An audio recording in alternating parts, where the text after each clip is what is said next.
ሁላችሁንም ሰላም እላችኋለሁ። አጭር ጸሎት እንጸልይ እግዚአብሔር እንዲረዳን። እምታይ የምትመለከት የምታደምጥ እግዚአብሔር በኢየሱስ ክርስቶስ ስም እናመሰግንሃለን። በሁሉ ስለ ሁሉ ተባረክ፣ ከፍ ከፍ በል፣ ሁሉ ለክብር ይሁን። ምህረት አድርግልን፣ ይቅር በለን፣ ከሰማይ የሆነ መልእክት ላክልን። እግዚአብሔር ሆይ አትርፈን መውጣት እንዲሆንልን እርዳን። የሚሰሙን ሰዎች እንዲያተርፉ በኢየሱስ ክርስቶስ ስም እንጸልያለን። ያንተ ዓላማና ያንተ ፈቃድ እንዲከናወን ለመንህ። አብረህን ሁን እግዚአብሔር ሆይ ከሚሰሙትም ጋር ከኛም ጋር ለሁላችንም ጸጋ እንድታበዛልን ጸልየን በኢየሱስ ስም አሜን።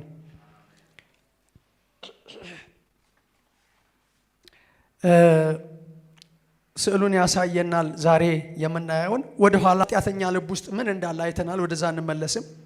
ሁለተኛው ደግሞ ንስሐ የገባና የጸደቀ ልብ ምን እንደሚመስል ስለ ልብ በምሳሌያዊ ገለጻ አይተናል። በዚህ የምታዩት ወደ ኋላ የተመለሰ ልብ። ለመሆኑ ልብ ወደ ኋላ ይመለሳል ወይ? ባክስላይደርስ ይሏቸዋል። ወዳጆቼ እንደ መልእክተኛ እግዚአብሔር እንደረዳው ቢያንስ 20 እና 30 ዓመት እንዳገለገለ ሰው ደስ ብሏችሁ የምታገለግሉት የእግዚአብሔር ቃል አለ። ኢየሱስ ክርስቶስ ያድናል። ሳምንቱን ሙሉ ከበደኝ ይህን መልእክት ለመናገር። ሳምንቱን አይደለም ዓመታት። በቅርብ በተለያየ ጊዜ አይታችኋል፣ ሰምታችኋል ብዬ አስባለሁ። ኢትዮጵያውያን ሌሎችም ሰዎች በስቅላት ሲቀጡ የሰማችሁ ሰዎች ኢትዮጵያውያን በስቅላት ሊቀጡ ነው ስትባሉ መቼም ሞትን ስለለመድነው ነው ምህረት ያድርግልን እንጂ ወዳጆቼ የሚዘገንን ነው ሰው በስቅላት ሲቀጣ፣ ሰው በፍርድ ሲቀጣ። ከዚህ በላይ የሚዘገንን ነገር ምን አለ? እና አንዳንዱ አይቀርም ይቀጣሉ። ጸሌንም አልጸሌንም መጸለያችን ጥሩ ነው፣ ግን እኔም ጸልየው ንስሐ ገብተው እንዲሞቱ ነው። ወዳጆቼ ሞት በዚህ ዘመን የረከሰበት እንደዚህ ዘመን የለም። ግን ራእይ ላይ አምኖ መሞት እሱ ትልቅ ነገር ነው። ዕብራውያን ላይ አምነው ሞቱ ይላል። በጌታ የሚሞቱ ሙታን ብፁዓን ናቸው፣ ከድካማቸው ያርፋሉ፣ ስራቸው ይከተላቸዋል ይላል ደግሞ ራእይ ላይ። ስለዚህ አሁን በዚህ ዘመን ለምን ሞቱ እንዴት ይሞታሉ አይደለም፣ አምነው እንዲሞቱ ግን እንጸልያለን። አምኖ መሞት በክርስቶስ ኢየሱስ ብድራት ስላለው እና እዚህ ሁለተኛ ጴጥሮስ ላይ መልእክት ይዤ ነው ምገባው ዛሬ በዋናነት ለማያምኑ ለፍጥረታዊ ሰዎች ሳይሆን ልክ ነው እነሱንም ይመለከታል፣ ልክ ነው ቃሉን ለሚያዘጋጀው ለዚህ ሰውም ይመለከታል። ወዳጆቼ የእግዚአብሔርን ቃል መልእክት ስታቀርቡ አንዱ ጥቅም ከራሳችሁ ይጀምራል እና ስታገላብጡ የእግዚአብሔርን ቃል መጀመሪያ እናንተን ነው የሚሰራችሁ። እናንተን ያልሰራ ሌላውን ስለማይሰራና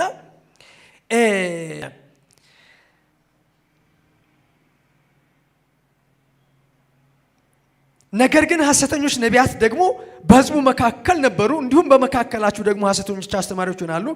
እነርሱም የዋጃቸውን ጌታ እንኳን ክደው ይላል። ለካ የዋጃቸውን ጌታ መካድ አለ። ዛሬ ስለ ካዱ ሰዎች ነው። በምሳሌ በጣም ብዙ ሰዎችን እናያለን። አንድ የካደ ሰው ንስሐ ቢገባ ወዳጆቼ ትልቅ እድል ነው እና እነርሱም የዋጃቸውን ጌታ እንኳን ክደው የሚፈጥንን ጥፋት በራሳቸው ላይ እየሳቡ የሚያጠፋ ኑፋቄን ይላል። ቃሉ የሚከብደው ጥፋት ስለሆነ ነው።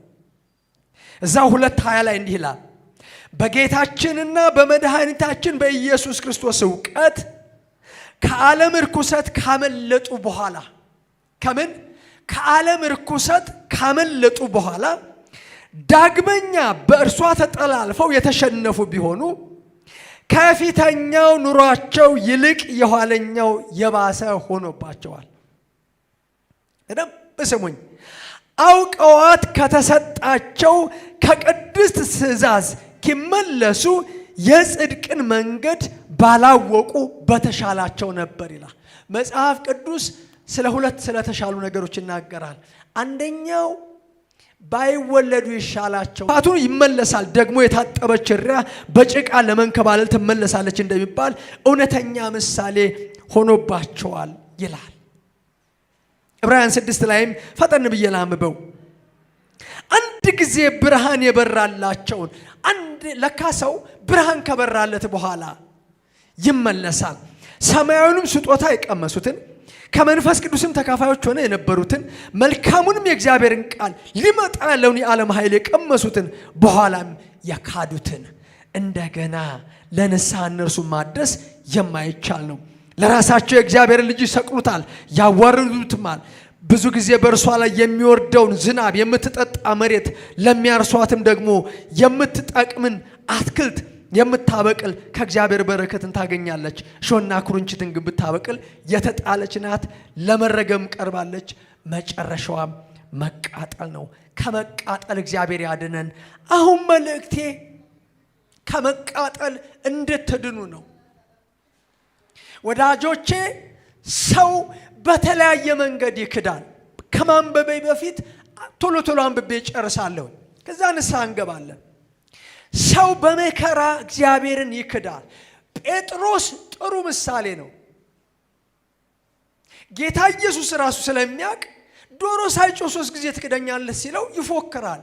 እኔ ሌሎቹ ቢክዱኝ እንኳን አልክድህም እያለ ወዳጆቼ ካደ። የኔ ጌታ ግን መልካም አምላክ ስለሆነ ምን አለው? እንደገና ስልጣንን ሰጠው። እንደ ጴጥሮስ በመከራ የካዳችሁ ሰዎች ዛሬ እድል አለ፣ የመመለስ እድል አለ። ሉቃስ 15 ላይ የጠፋው ልጅ እያልን የምንለው 2 ልጆች ነበሩት። አንድ አባት፣ አንደኛው ንብረቱን ተቀብሎ ሄደ። ከጋለሞቶች ጋር ገንዘቡን እያባከነ እንደኖረ ይናገራል። ክዳችሁ ኢየሱስ ክርስቶስን ተቀብላችሁ የኮበለላችሁ ሰዎች ዛሬ እንድትመለሱ ይህን መልእክት ከዚህ ከጽዮን ከተማ ሰራዊት ቤተክርስቲያን መልእክት እናስተላልፋለን። ወዳጆቼ እዛ ያለ ከሪያዎች ጋር ሊጠግብ ይመኝ ነበር ይላል። ወደ ልቡ ተመለሰ። ወደ ልባችሁ መመለስ ይሁንላችሁ። ተመለሰ፣ መጣ። አባቱ ሮጠ፣ አቀፈው፣ አየው። ልብስ አምጡለት አለ፣ ከሁሉ የተሻለ ፍሪዳ አረዱለት። ታሪኩን ታውቁታላችሁ። መመለስ ይሁንላችሁ። ኤሳው አዲስ ኪዳን ላይ ምሳሌ ነው። ብኩርናውን በምስር ወጥ የሸጠ ሰው ነው። ብኩርናችሁን ክርስቶስን በምስር ወጥ የሸጣችሁ ሰዎች ዛሬ መመለስ እድል ይሁንላችሁ። እሱ በእንባ ተግቶ ቢፈልገው አላገኘውም። መጽሐፍ ቅዱስ ግን ይናገራል፣ በእንባ ተግታችሁ አይደለም ወዳጆቼ፣ ብትፈልጉት እግዚአብሔር ይገኛል። ይሁዳ ለዚህ አገልግሎት ታድሎ ነበር ይላል። በጣም ብዙ ሰዎችን ማንሳት እንችላለን። ዛሬ ግን እድል አለ። ባክ ያረጋችሁ ሰዎች፣ የካዳችሁ ሰዎች፣ አይኔን ግንባር ያርገው ያላችሁ ሰዎች ዛሬ እንድትመለሱ እንመክራችኋለን። አይነቱ ልብ በጣም አሳዛኝ ነው። ወደዚህ ልብ ውስጥ ሰይጣን በተንኮል ኃጢአትን፣ ግዴለሽነትና ቸልተኝነትን ቀስ በቀስ ያስገባ፣ የመንፈስ ቅዱስ ጸጋ ደግሞ እየራቀ ይሄዳል። በእግዚአብሔር መገኘት ተባረው የነበሩ ሰይጣንና ርኩሳን መናፍስቱ ከነክፋታቸው 7 እጥፍ ሆነው ተመልሰው ይገባሉ። እነዚህ ርኩሳን መናፍስት በምስሉ ላይ በርግብና በግልገል የተመሰለውን የእግዚአብሔርን ጸጋ ያስወጡታል። ይህ ልብ ከአዳኙ ፊቱን ማዞር የጀመረና በአንድ ወቅት የእርሱ የነበረውን ዘላለማዊ የእግዚአብሔር ኪዳን እየተወ ያለ ልብ ነው። ጀርባ የሰጠ ልብ ነው። ይህ ልብ በታማኝነት ቢታዘዝና ነክቶ ቢጠብቅ ኖሮ ዳግም በተወለደበት ሕይወቱ ጸንቶ የመቆምን አቅም ያገኝ ነበር። ይህ ልብ ከእንዲህ ያለ የሕይወት ጉዞ እንዲመለስ መንፈሳዊ ወንድሞቹ ይወተውቱታል። ይህ የእግዚአብሔር ልጅ ከእንቅልፉ እንዳይነቃ ሰይጣን የተኛበትን አልጋ በእጆቹ እያወዛወዘ እሽሩሩ ይለዋል። ለዚህ ዓለም በመጨነቅ በብልጽግና ሐሳብ በመታለል በክፉ የወጣትነት ምኞትና ግድ የለሽነት የጸሎት ትጋትና የእግዚአብሔር ቃል ጥናትን በማቆሙ ክፉ በከንቱና አታላይ ቃሎቹ በማባበል እንደገና ይገባል። እንዲህ አይነት ልብ ያለው ሰው በመጀመሪያ አካባቢ ውጫው የክርስትና ሕይወቱ ሲታይ ጤናማ ይመስላል። ቤተ ክርስቲያን ይሄዳል። መጽሐፍ ቅዱስ ጥናት ላይ በመሳተፍ ሐሳቦችን ይሰጣል። ባዶ ጸሎት ለመጸለይ ይንበረከካል። አንዳንዴም ምስክርነት ሊሰጥ ይችላል። ቀስ በቀስ ግን የትዕቢትና የቸልተኝነት ኃጢአት ይህንን ልብ በክለው እንዲደነድን ያደርጉታል። ከመንፈሳዊ ወንድሞች ይልቅ ዓለማዊ ወዳጆች ተመራጮች እየሆኑ ይመጣሉ።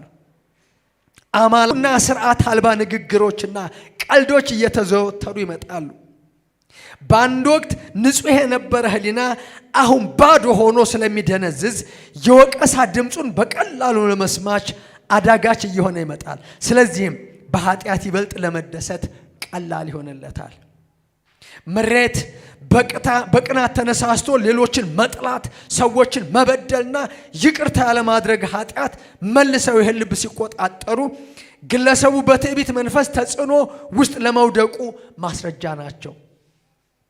በአንድ ወቅት ንጹሕ የነበረው ልብ የቀደሙ የኃጢአት ምኞቶችና ስጋዊ ልምምዶች ይወርሱታል። ይህ ወደ ኋላ የተመለሰ ማንነት በራስ ጽድቅ ሐሳብ ተታሎ እግዚአብሔር ሆይ እንደ ሌላ ሰው ስላልሆንኩ አመሰግንሃለሁ የሚል ጸሎትን ሲጸልይ ይሰማ ይሆናል። የዓለምን መንገድ ወዶ በመመለሱ ክርስቶስን እንደ ደማስ ነው። ደማሴና ልብ ግድ ይለዋል። ወዳጄ ዛሬም ስለጠፋ ልብ ግድ ይለዋል። በምሽት በጎቹን ሲቆጥር አንድ በጉ እንዳልተመለሰና ዝም እንዲል ሰውና ናት ራስን ጋቢስ ይሆናል። እግዚአብሔር የቅጣት እጅ በተለያየ ኢየሱስ ክርስቶስ ያልተለወጡ ወደ ኋላ ተመልሶ መለማመድ ከጀመረ ኃጢአት ለመውጣት ፈቃደኛ አይሆንም። ወደ ኋላ የተመለሰ ልብና መጨረሻው ሁለተኛውን ስዕል አሳየን። ወደ ኋላ የተመለሰ ልብና መጨረሻውን በጣም ከባድ ነው ያልኳችሁ የስዕል ነው። ተመልከቱት። ይከብዳል እንዲህ አይነት ፍርድ መቆም ወዳጆቼ፣ ግን ምርጫ የለም።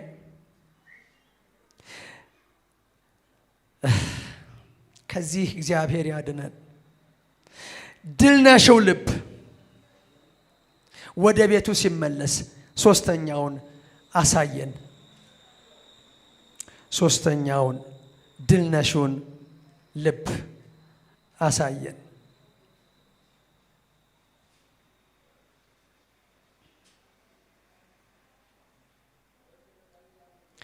ድል ነሽው ልብና የመጨረሻው ይሄ ነው። ይህ ድል የተቀዳጀ ልብ ነው። ዓላማው ሁሉ ወደ መንግስትና ክብሩ ለጠራው እግዚአብሔር እንደሚገባ መኖር ነው።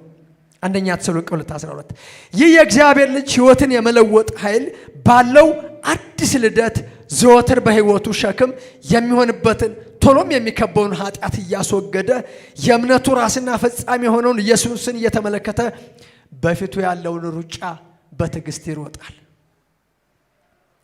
ሰይጣን በቁጣ የዚህን ሰው ተሞላ ክርስቲያን ነው። የተለያዩ መከራና ችግሮች ጊዜያቸውን ጠብቀው ወደዚህ ሰው ልብ ይመጣሉ።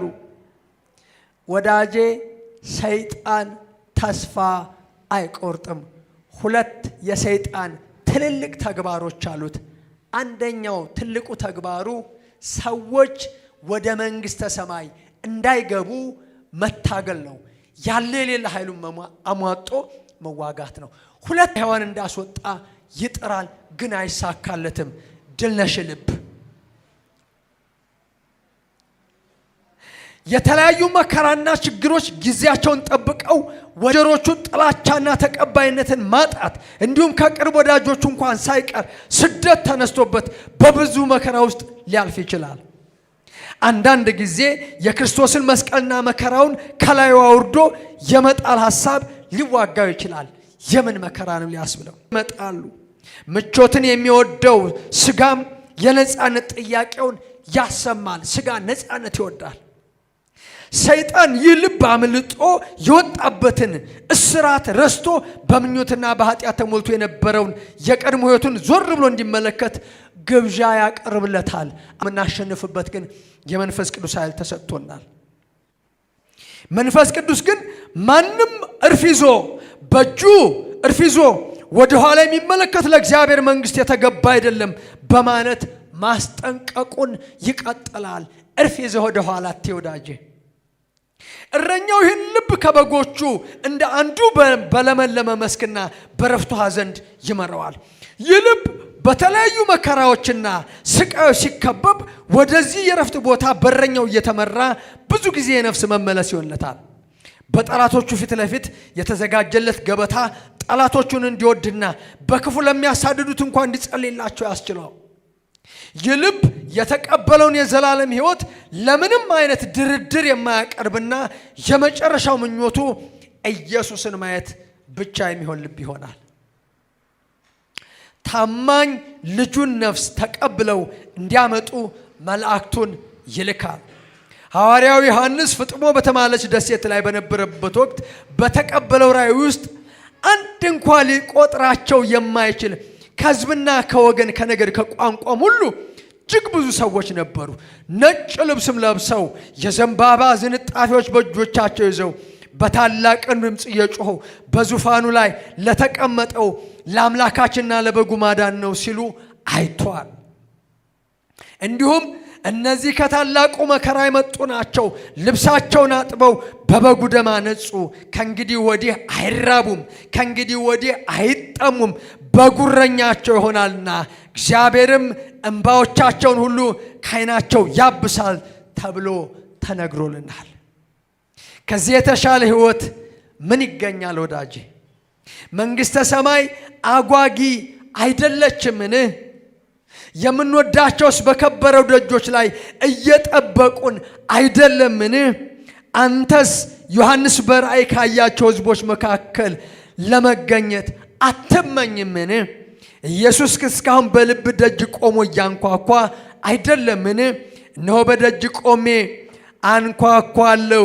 ማንም ድምፄን ቢሰማ ደጁንም ቢከፍትልኝ ወደ እርሱ ገባለሁ፣ ከእርሱም ጋር እራት እበላለሁ፣ እርሱም ከኔ ጋር ይላል። ና አሁኑኑ ና፣ አለበለዚያ ድምፁን የማትሰማበት ጊዜ ይመጣል።